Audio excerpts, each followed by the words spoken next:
मांजरा परिवाराने 3150 रुपये भाव जाहीर केलेला आहे। त्याच पद्धतीचा भाव नांदेड जिल्ह्यामध्ये भावरावनी आणि इतर ठिकाणी द्यावा असे जे तुमचं मत आहे।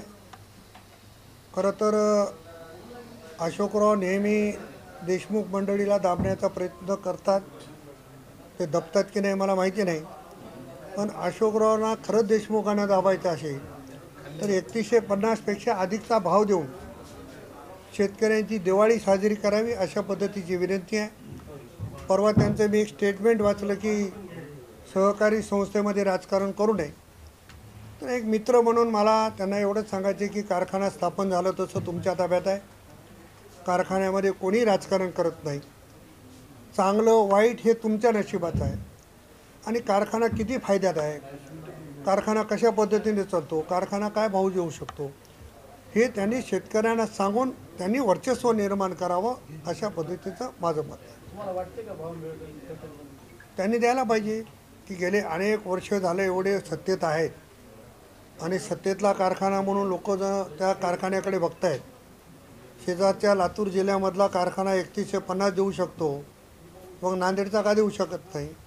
आणि देऊ शकत नसेल तर त्यांनी खुलासा करावा की मी या कारणामुळे देऊ शकत नाही। आणि लोहा कंधार मतदारसंघात जी मोठ्या प्रमाणावर अतिवृष्टी झाली, त्या अतिवृष्टीच्या संदर्भानं माझ्या सर्व पत्रकार मित्रांनी सर्व बाबी या शासनाच्या निदर्शनास आणण्याचा प्रयत्न केला, त्याबद्दल सर्वांचे आभार मानतो। माझ्या जन्मापासून आजपर्यंत जेवढा पाऊस झाला नाही तेवढा पाऊस दुर्दैवानं लोहा कंधार मतदारसंघाने जिल्ह्यामध्ये आणि महाराष्ट्रामध्ये झाला। 29 तारखेला 6 तासामध्ये 284 मिलीमीटर पाऊस झाला आणि शेतकऱ्यांचं होतं त्या नव्हतं झालं। त्यानंतर सातत्यानं 3 महापूर आले। परवाला 124 मिलीमीटर पाऊस 3-4 तासामध्ये झाला।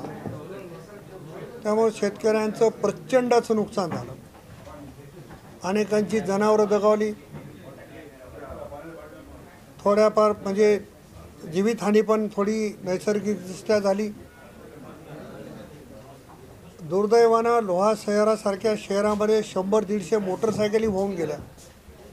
अशा पद्धतीचं भयानक विदारक चित्र या निमित्ताने निर्माण झालं। मी एक कार्यकर्ता म्हणून सकाळी 6 वाजल्यापासून ते जेवढे गावं शक्य होतील त्या ठिकाणी जाणं, धीर देण्याचा प्रयत्न केला, पण धीर देण्याच्या पलीकडचीही परिस्थिती निसर्गानं निर्माण केली। तेव्हा शासनाने या शेतकऱ्यांना धीर दिला पाहिजे, शासनाने तातडीची मदत जाहीर केली पाहिजे अशा पद्धतीची विनंती मी माननीय मुख्यमंत्री फडणवीस साहेब, माननीय उपमुख्यमंत्री आदरणीय दादा, आदरणीय शिंदे साहेब आणि सरकारकडे करणार आहे। यापूर्वी निवेदनाद्वारे माझं मत मी त्या ठिकाणी व्यक्त केलेलं आहे। आता कशाची वाट न पाहता सरकारने ओला दुष्काळ जाहीर केला पाहिजे अशी माझी आग्रहाची एक कार्यकर्ता म्हणून विनंती राहणार आहे।